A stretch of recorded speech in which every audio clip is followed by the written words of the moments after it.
All right, what's going on, Five Nine Gaming Crew? Lethal One up here, along with Gale, Clickbear, and Hazink, to give you guys a bit of a mixed kind of video.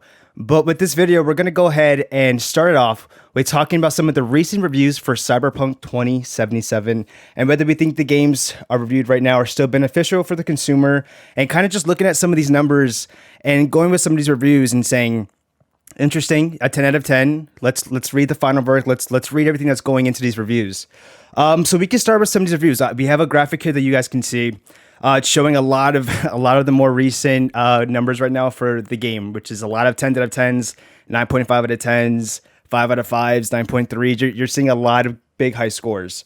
So we're gonna go ahead and start off by looking at an IGN summary, going over what they said for their review.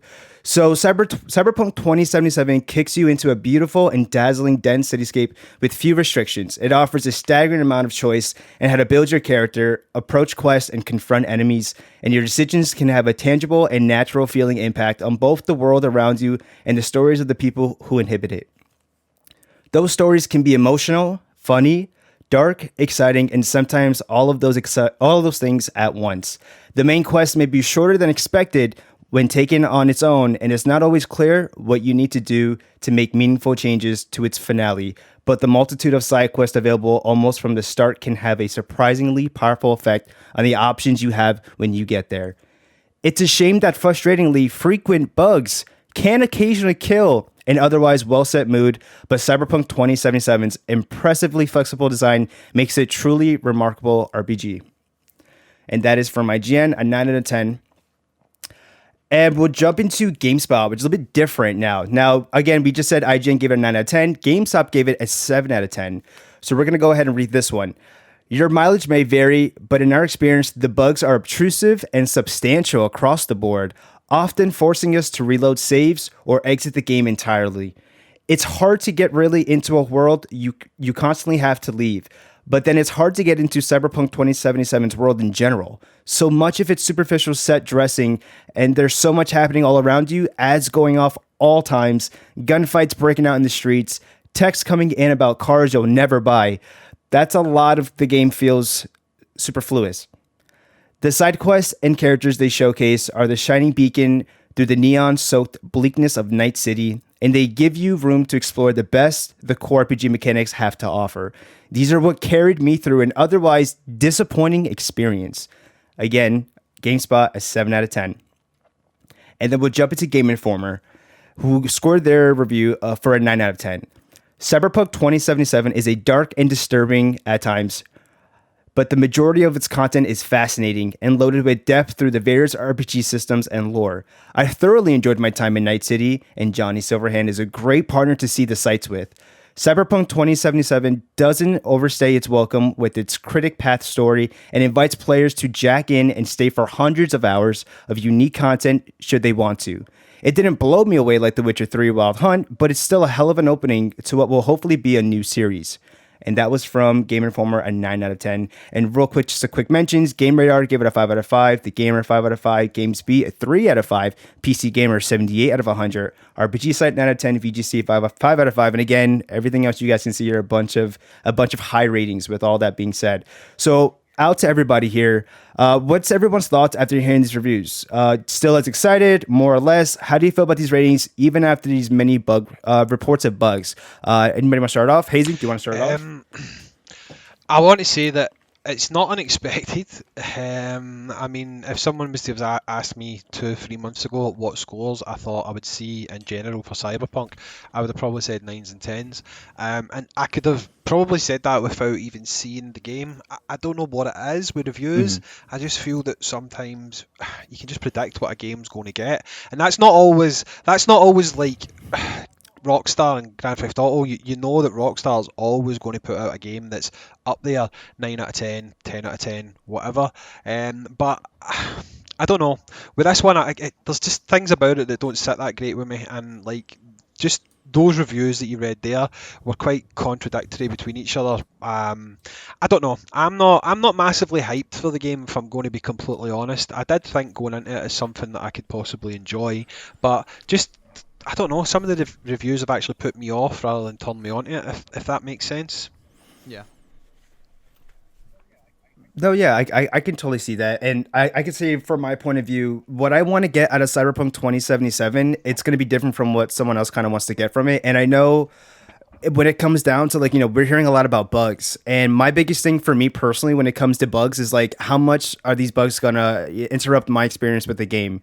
And so I feel like that's definitely something that will have to like be thought about when I'm playing these games too. So I don't know. I just want to say I agree with your sentiment. I agree with what you think and how you feel about. There's seems to be a lot of bugs, but a lot of a lot of interesting thoughts of like the game still I think being big enough and or not big enough, but it's still great a great experience to kind of maybe overlook some of these bugs. But it's an interesting thing. What about you, Yeah. Claire? Do you have any thoughts about it? My main thing that I've been thinking about this whole time is that Cyberpunk 2077 has always been promised to be this like next level RPG, the future of where RPGs should go, and some of the things they point out like the there's a staggering amount of choice in how to build your character. I think that's important, but I don't think it's that big of a deal, and choice when you confront your enemies too. Like that's I assume that means like just various ways to handle combat and situations like that.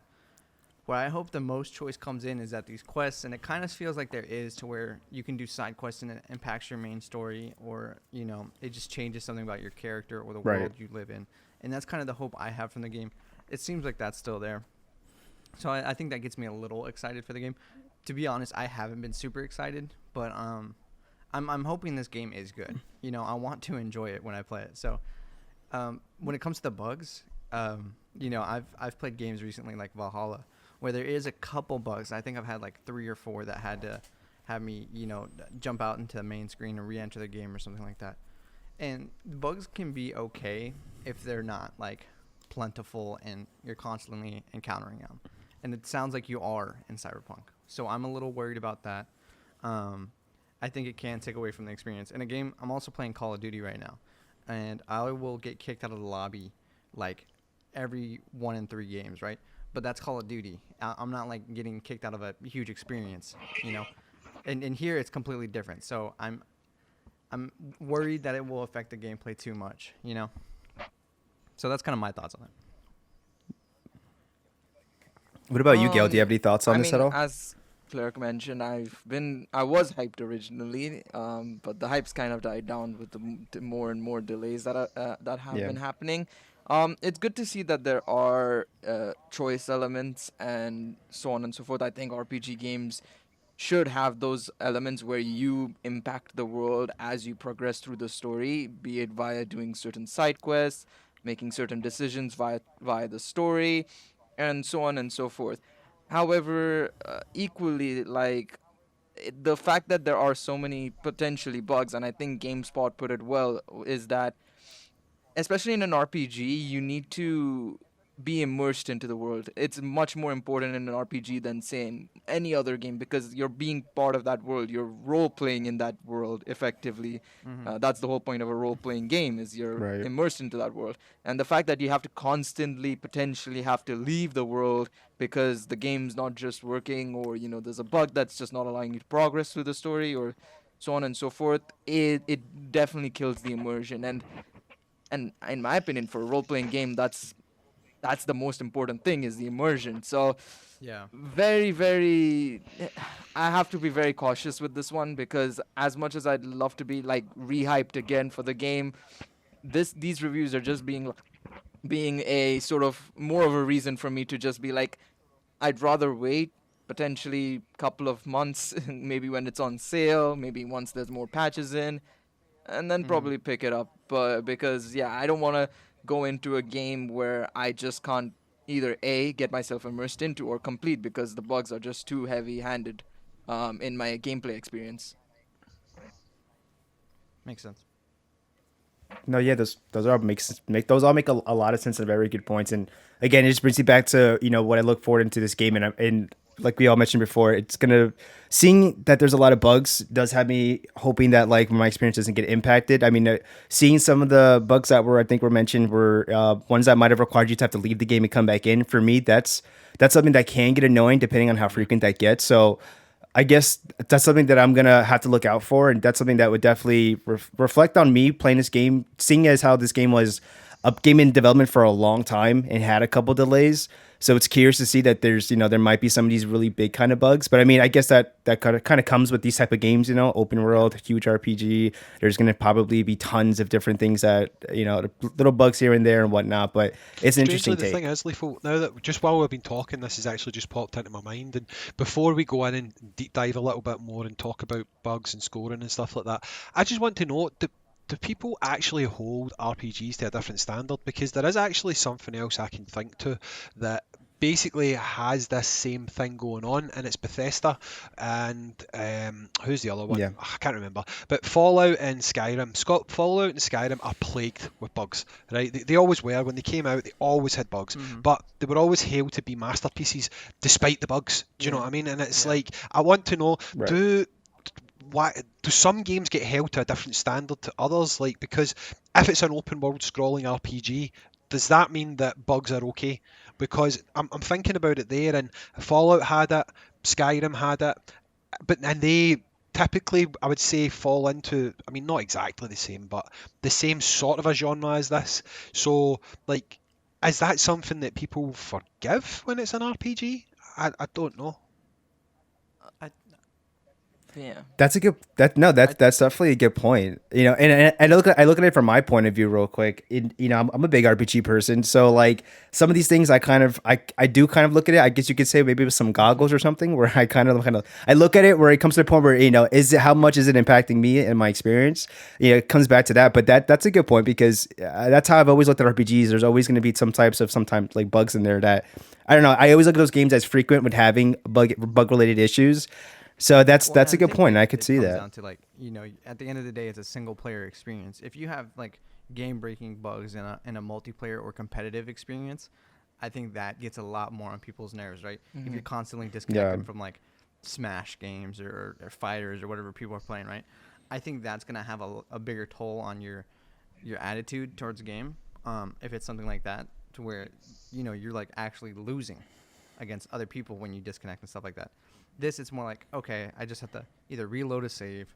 Hopefully it's not that far back. Or Right. just restart the game. And I think people are more lenient because it is that single player experience. If anything, you just get more time in the game. You can, I don't think it's as big of a deal. Yeah. Yeah. Yeah. I feel like it's like an expectation thing, or not an expectation, or maybe it is like an expectation thing. Maybe for me at least, like I kind of just expect that for these kind of games. I'm just maybe after so many years of Fallout and like Elder Scrolls and all those types of games that are big like this, and I'm just used to it. So maybe that's why I said something that can be easily kind of overlooked a little bit too. Yeah, I think Just, the some thoughts game I I had. Yeah. remember the most, and I don't know if you were thinking about this game, was Dragon Age from EA, and what I don't remember Oh, yeah, the that's another company one, that yeah. makes it anymore. Shit. But Dragon Age is another example of. I remember. I think it was Dragon Age was it? I think it was maybe 2, that had quite a few bugs, but they were all minor, or something that could be overlooked. I still feel like when it comes to Is it RPG games, is it BioWare? BioWare. There Is you it go. Thank BioWare? you. Yeah. Thank you. I forgot. I don't know why Yeah, I yeah. forgot BioWare, but yeah, BioWare. Um, I don't mind bugs because every game has bugs, like Clerk mentioned. It's present in most games at this point. It's not a new thing. People can patch it. So this is a topic for another day. So we know companies can now patch games post launch, and so they can slightly, if there are a few bugs, they can let go of them pretty much. But um, it still doesn't change the fact that there's a difference between these minor bugs that don't necessarily affect your overall experience. You can quickly just save, continue on, or do something else. Maybe wait till a fix happens. Some things that just don't allow you to fully progress through, however, like what we're seeing happen maybe in Yeah. Cyberpunk, is a different matter in my opinion altogether. I still feel there's a difference between the levels, I think, of bugs, because there's some that are just extreme that could affect your entire gameplay experience, whereas there are certain small bugs that just don't necessarily add up, but are just small enough that you can kind of like swat it away and just move on and do something else, or so on and so forth, where you don't need to necessarily just leave the world, or have to stop and do something entirely different, or not have to continue with the main story or something because you can't progress. Yeah. That makes sense. I mean, it's funny you No, yeah, mentioned that's a good BioWare, point. Yeah. because I think Mass Effect also had the same Andromeda. kind of And issues with yeah. bugs and stuff like that. Oh So yeah. again, it just falls into the whole, are we saying that RPGs are held to a different standard? Because there you go, Dragon Age, Mass Effect, Skyrim, or Elder Scrolls, sorry, Fallout, these are all games that are classed as, I suppose, epic RPGs, and they all have the similar things in common, bugs. So maybe it is a thing where people just forgive it because it's an RPG. I think It's it is. weird. I think that's something that you could spend like 30, 40 minutes diving into. Is Yeah. why there's a whole another standard for these type of games. Maybe it's because of the size of these games, and you appreciate that people are out here trying to make a 300-hour experience, something like that. But I think it's important to realize that it's still, whether you have that 30-hour experience or a 300-hour experience, you're probably still going to encounter the same bugs. Mm-hmm. And I think they need to be thinking about all types of players here. So if I only play for only a 30-hour experience, I don't want to have a big chunk of that being me restarting my game. Yeah. So I think that should come into play when people score their games. How do you feel? How do you guys feel about these scores, knowing that there's big reports of bugs, almost I wouldn't say game breaking, but like game stopping bugs. How do y'all feel about that? I feel it's a bit too high. I've got an issue. I feel it's a bit too high.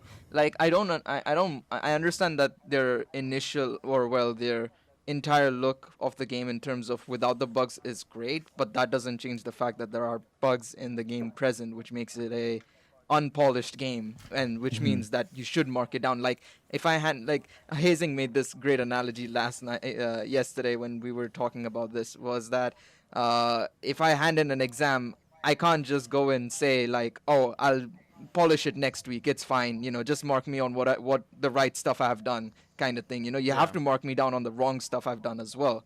So it just feels like a lot of these, I think GameStop's done a decent job, but even then GameStop's review felt a lot more negative than what they actually gave it. So in general, Yeah, even them too. Yeah. it seems like in general these reviewers have not necessarily marked it on the game on the current game itself, but what it could be, which is, I think, a mistake in my opinion. I feel like you should mark it on what's currently present in your hand, given to you, kind of thing. Yeah, I was actually going to say I've Right. done reviews in the past, and I actually got into a bit of a heated debate with a developer who took exception to one of my reviews because I reviewed it and I was talking about elements missing in the game, how it never had specific modes, etc. And he said that there was going to be a launch day patch, and I shouldn't be marking him down for. He was to be fair, he was a one-man band developer. It was an indie title, so he could have that back and forward. And my argument was, well, if you put something in front of me that I'm to review, I can't look into the future and talk about a game mode that you've not got in here. When I review it, I'm obviously going to mention the fact that that's missing. You're saying that you add that in. How do I know when you add that into the game you're not going to break something else? I'm very much of the belief that when you review a title, you should review what's put in front of you. You shouldn't review what is put in front of you and then look to the future of what they will fix in that, because the thing about coding is you can fix one part of a code and then bust another part of the code. So while you try to bug fix one thing, you could create a whole new set of bugs. So for me, I feel that this is just my honest opinion. If you're going to write a summary of a review and say, this game is great, this game is fantastic, it suffers from this bug, that bug, that bug, at the end of that line, it can't say 10 out of 10. It can't. It doesn't make sense to me to do that. I don't think you can. To me, 10 out of 10 implies masterpiece perfection. Do you know what I mean? Yeah. Unfortunately, Yeah. I have now heard from people on Twitter, etc., that scoring a game 10 out of 10 doesn't mean it's perfect. Why is that the top grade then? Do you know what I mean? You're going to start producing 11 out of 10s when something actually is a masterpiece that's perfect. I just feel that people nowadays, they want to throw out this 10 out of 10 like it's a stick to beat you over the head with, to say that this game is on a pedestal, this is something else. I don't feel there should be hundreds of 10 out of 10 games, because it should be something that very few games achieve, because let's be honest, there's only going to be a very small amount of games that do, quote unquote, achieve perfection. But these days it seems to get bandied about far too much. Obviously I'm just sharing my feelings here, hopefully I'm making sense to you with what I'm saying, but I don't really feel that there should be 100, 200, 300 10 out of 10 games, because to me that devalues what a 10 out of 10 actually is. Yeah. No, I agree. That makes a lot of sense, because I think people too often just treat 10 out of 10 as, oh, that's just a really good game instead of perfection, which it should be, you know. Um, I you Right. know I understand that the scale is leaned up simply because the games that people review are usually most of the time only good games, and the games we seek reviews out for are good games. There's so many bad games that never get talked about, never get reviewed, and that would fill up that lower end of the spectrum, right? We just don't see them or ever want to talk about them. So it there might be some evenness that we just don't pay attention to when it comes to game reviews, but I think at the end of the day, it is true that we skew upwards, simply because maybe it's I've heard some things that it's out of fear for some of the CD Projekt Red employees. I don't know if that's true or not. There's a lot of fear behind giving games bad ratings, and I don't know if there should be. Do you guys think there should be? I feel like there shouldn't. I mean, mark that one under fully rumor, but I have heard the same rumor. Yeah, That I mean, like, can we Yeah. just I think a lot of us anybody have, watching yeah. this, right? Look, we'll just put this in here. Anyone watching this, disclaimer: we are totally talking about rumors that we've heard, but there is a rumor going around that it was slightly overscored to help with bonuses, etc., because the employees had to crunch like hell. But if that is even remotely true, to me that is ridiculous, absolutely ridiculous. I think Nolar in passing said this yesterday. If I handed in a piece of work that was garbage but I spent 200 hours working on it, you can't just say it's good because I spent a lot of time working on it. It doesn't make it good. The amount of time you put into something doesn't make something good. Look at something like Duke Nukem Forever. That game was in development for like how many years? Like 10 years or something crazy like that. And it was a steaming pile of turd when it came out. If people basically judge that on, oh wait, this has been on development for years, we need to give it extra points because of the development time. No, it doesn't work like that. Do you know what I mean? I feel you have to score based on what you see in front of you.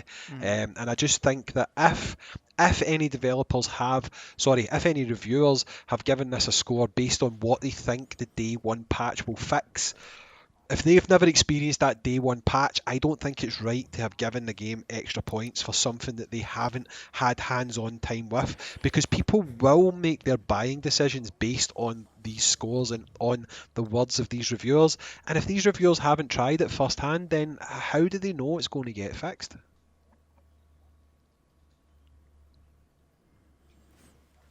Good points. Good points. I mean, I don't.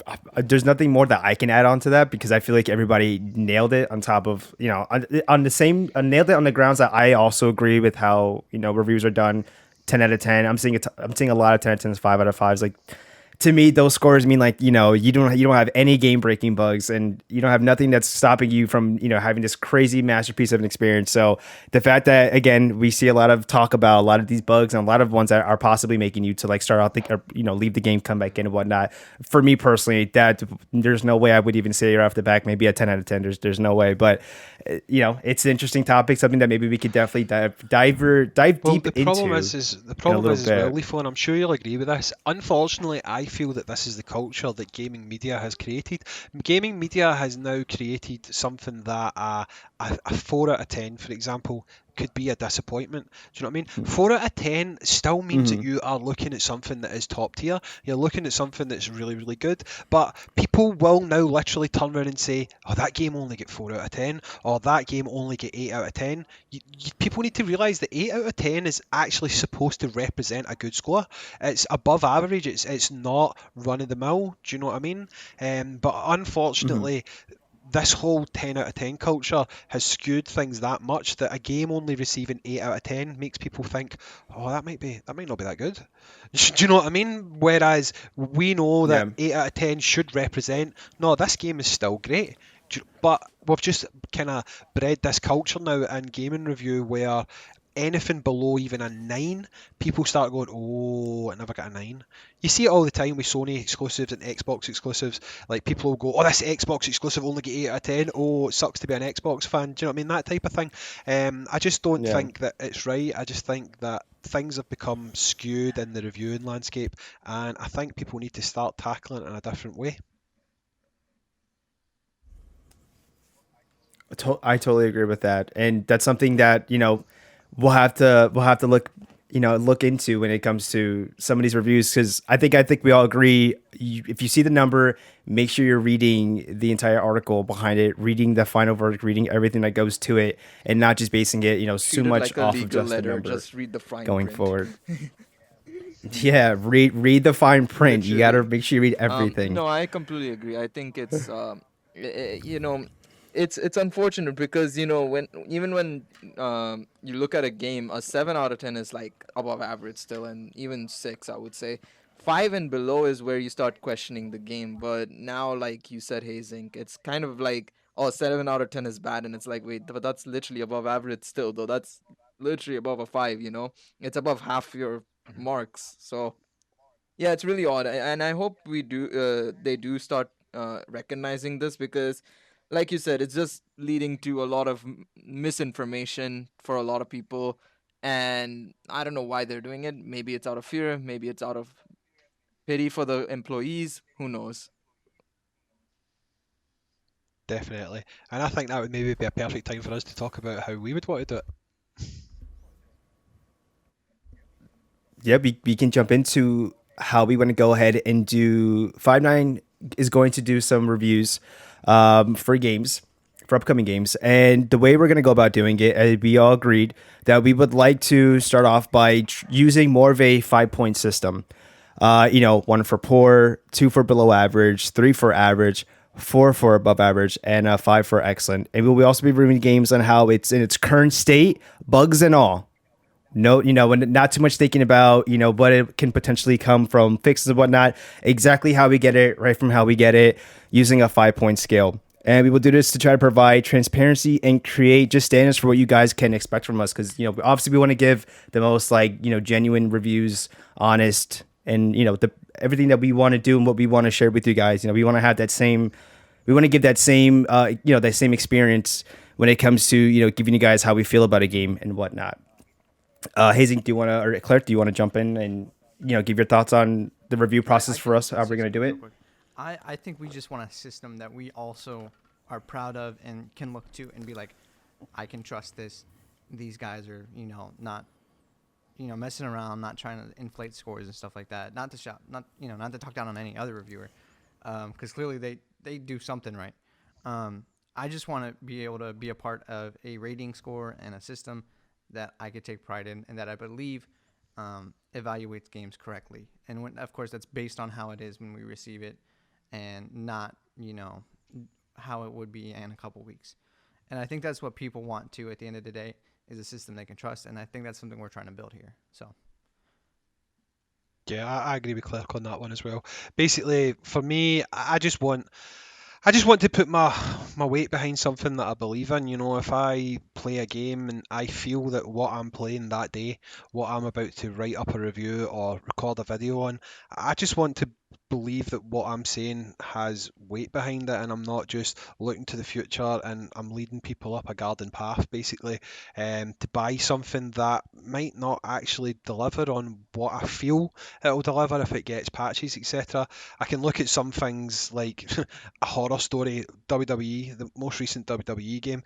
If people were to have reviewed that thinking it would have got patched and got fixed, we're almost a year later and it's still absolutely bug riddled. So it just shows you that they can't always go back in and fix these things. So I think it's important that when you review something, you have to review what's on your plate essentially, and let the people know what you think about that.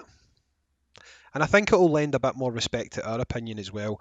If we're not overestimating things, if we're not overvaluing things, then people know in future it's a good spot to come, see what these guys think, and yeah, I just think it'll be a nice alternative to the mainstream, if that makes sense. And I'll just add on to that. Like, we'll obviously do this number system, but one thing I just recommend everybody, like we mentioned earlier, read the fine print, and in our case, listen to what we say. I think that'll hold obviously a lot more weight than one digit will hold. So that just goes out for any review you read, including ours. Listen to us. At the end of the day, there's going to be something that you might like in what we say, something that you might not like and may change your opinion. So yeah, 100% just listen to what we say or any other reviewer pretty much. Yeah, and speaking of opinions, just to again point this out to people, the thing about game reviews that you have to remember, and a lot of people forget, is you are literally listening to one person's opinion. And one of the things that we really value at 5 9 is audience participation, so to speak. So if ever you do come across a 5 9 review, if you don't agree with it, that's what the comment section's for. Drop down below, let us know what you think about it. We'll be happy to go in there and respond and have a back and forward with you. We encourage that as a platform, so make sure that you do realise that this is our opinion at the end of the day. And if you have a different opinion, you're fully entitled to that, and we'd be happy to interact with you on that front as well. Yeah, 100%. If we want to be able to engage with the audience and everybody here that's watching, and when it comes to these game reviews and whatnot, talk to us about the game. We have a Discord too. Make sure you guys are checking out our 5 9 Discord. Links will be at the bottom as always. But we definitely want to get your opinions on it too, because a lot of this is going to be a lot of discussion. Like when we talk about some of these points for the reviews and whatnot, and we want to hear your guys' thoughts versus our thoughts and whatnot. So I think that makes it kind of fun in that regard too. Something to look forward to that you guys can get from 5 9 going forward. Agreed. And we have one more point to just look at real quick. So shout out to Skill Up. Skill Up shared on Twitter that he would not upload his review of Cyberpunk just yet. I'm going to read what he said. He said, "I have just finished Cyberpunk, but I will not have a review up today as I could not comply with CD Projekt Red's embargo requirement and prohibited us from using our recorded gameplay in the review. Instead, we were told to use B-roll, which is basically trailer footage. Reviews should not be vehicles for rolling out more marketing material, so I'll put my review up when I'm able to show you the reality of the game with my own footage. I'm also disappointed that no console review code was provided to any outlet. Console games are often reviewed without their day one or even day zero patches, so Cyberpunk would not have been special in this regard. It is really lame that no reviewer can tell you how this game runs on console on the review embargo. I would absolutely love this game, and I think CD Projekt Red did extraordinary work, but it's clearly unfinished at this point, and no review relying on trailer footage alone can properly convey that. Do you guys think this is fair to consumers to put these limitations on reviewers? I mean, I don't want to go down this whole road of like scaremongering and stuff, but that is slightly worrying that the only reviews out there are for the PC version, and people are going to look and go, "Oh, Cyberpunk's got a 10 out of 10." Nobody has put out a score for the console. Yeah. There's nothing Console, out there yep. to say how this I game runs agree. on console.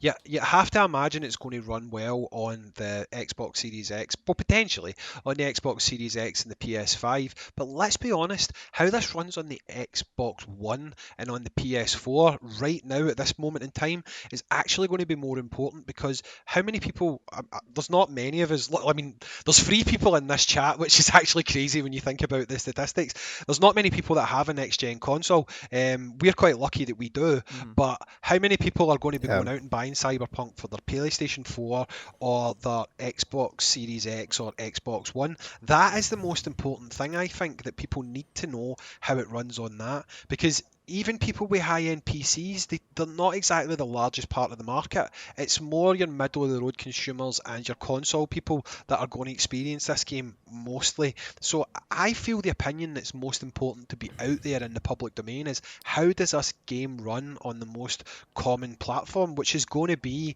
the last-gen consoles, the PS4, and it seems mad to say the last-gen consoles when you talk about a PS4. But you know what I mean? That's the opinion that I think needs to be in the public domain. And as it stands right now, apart from leaks that we've seen with people sharing things on Twitter, etc., that they maybe shouldn't be sharing yet, there's nothing really public about how the games work and how the games run. I think it is pretty scary that there's no, not scary isn't the word, but a little worrying that there's no review codes for these console games. The B-roll footage thing, I think that's probably pretty normal for reviews. You might know better than me, Hazink. No, I was always allowed to record my own footage as long as it didn't put it up before the embargo date. You were allowed to record your own footage. Yeah, or at least up to like a certain point in the game, I would assume. Something like that. Oh yeah, you're generally not allowed to post spoilers. Yeah. It's the same with Let's Plays and stuff like that. They might tell you that if you're doing a Let's Play by a certain date, don't go past here, etc. They do provide you with media links where you can download B-roll, but generally speaking, as long as you weren't breaking embargo, you could upload everything. And then so it wasn't really Skill an Up issue. here, who I think a lot of people put weight in his voice. Nolar was sharing that he really likes his stuff and hopes we can kind of emulate him in some ways. him saying that he doesn't think the B-roll footage actually explains the current situation of what he's playing. I think that's something we should put weight on too. That we're like, maybe what we're seeing in trailers is not the what we're going to be playing. And I don't think it's going to be that crazy different. I think it's just he probably wants to highlight certain things that I think people aren't expecting, and he can't do that. So I'm going to be really interested to see his review when he can finally put it up. I assume tomorrow. I think on the 9th is when people can start putting up content like that. Do you not get the vibe from his post? Maybe it's just me overthinking it, but do you not get the vibe from his post that it's not going to be a 10 out of 10? I mean, I think he's going to enjoy the game. I'm just getting that feeling from his tweet there that we're not looking at a 10 out of 10 from him. And it's absolutely extraordinary. The vision probably behind it and stuff like that, but he thinks it's fair that there's problems and they need to be pointed out, and he can't do it yet. So. I feel like for me, it gets me kind of excited because when I get this game, I'm gonna probably be getting this game. Well, I'm gonna be getting this game when it launches, right? But I'm getting it on console, but I'm probably also gonna be getting it with the day one patch, or I think there's gonna be a big update right when you get the game, or I believe it's a pretty big one. So it's gonna be interesting to see my experience with the game, and then go back and look at some of these reviews, because for all I know, I might not even have some of these problems that maybe some others are seeing. So, I mean, I could be wrong because I know some PC, I think we might have mentioned some PCs. Yeah, some PC versions may have had a patch maybe early too. Who knows? But it'll just be interesting to see the console experience versus what the PC players are experiencing. I'm curious. Are you to see buying it it on physical or digital, Lethal? I'm going to get it I was going digital. to say, if you get it physical, the thing is you can always experience it without the patch, because with physical games you can deny the patch and you can go in and see it Oh, yeah, as it's that's supposed true. to be.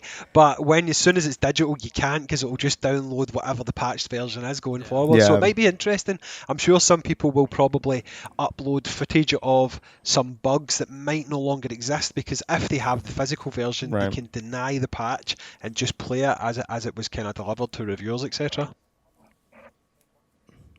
Yeah, it's going to be interesting to see from the PC versus when everybody gets to console versions, the differences in what they'll see. Does anybody have, I guess, any further any last minute things to want to share before I we just want wrap to up? add that I don't think Anything? in any way, I don't want anyone to take what we've been discussing out of context. We're not saying that we think Cyberpunk isn't going to be a great game or anything like that, so nobody take anything we've said out of context. We're also not dumping on anybody else's review. We're just more talking about how we want to do our reviews going forward. So again, this isn't a slight on anyone who's put a review out there that said this game is 10 out of 10. If that is what they believe, what they truly believe, and they're happy to put their name to that, then great, I 100% put weight behind your opinion. But I'm just saying that for us going forward, if a game has bugs and stuff, it will probably affect our scores, and we will point that out in our closing paragraphs. But no, I've got nothing else to add.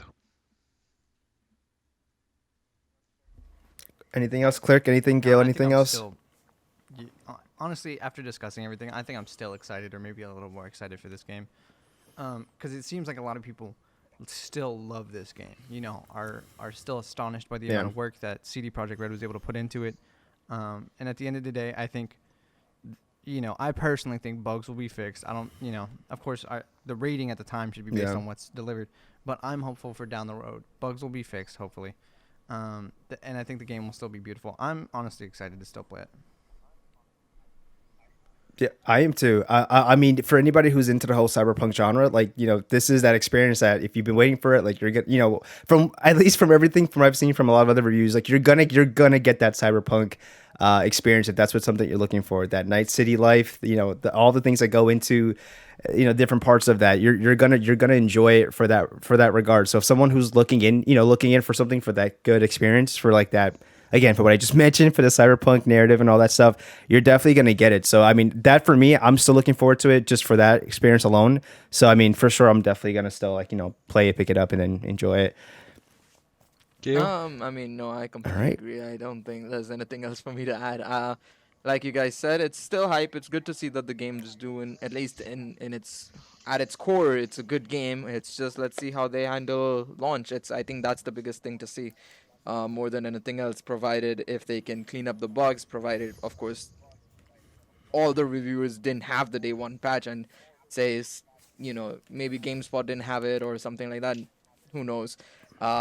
but we'll see. If they did, then CDPR have a lot of work on their hands. But again, we don't know, so we'll have to wait and see on launch day, which is in about 2 days from the time of recording, I think. So yeah, looking forward to it. Yep. I think the only thing we've not touched on is it's going to be quite funny to see how many people get their gameplay streams demonetized because of certain objects that are in the game quite a lot. It's going to be funny to see how Yeah. YouTube handles that. We won't say what it is, but there's a certain thing littered everywhere throughout the game, and I don't think YouTube's going to be a big fan of it. So we'll see how that goes when people start. If you guys find it, you guys make sure you tag us and let us know what you think that is. Yeah, we'll call it an Easter egg. Yeah, we'll call it an Easter egg. If you find it, you let us know. Yeah, you gotta find them all. You gotta count how many. I guess with that being said, let us know, guys, if you're still excited for Cyberpunk 2077. Let us know in the comment section down below. Don't forget to like, subscribe to 59 Gaming, and don't forget there's a bunch of us on 59 that are going to be streaming it. So make sure you check out all our channels, all our links. But definitely make sure you're subscribed to the channel, to the Discord for 59 Gaming, and also the 59 Gaming Twitch. I believe it's twitch.tv/59 Gaming. Yeah. Good. All right. And thank you for everyone for coming out. I appreciate it. Gail, Hazing, Cleric, and thank you for everyone that's been watching. We will catch you guys in the next one. Peace. Bye.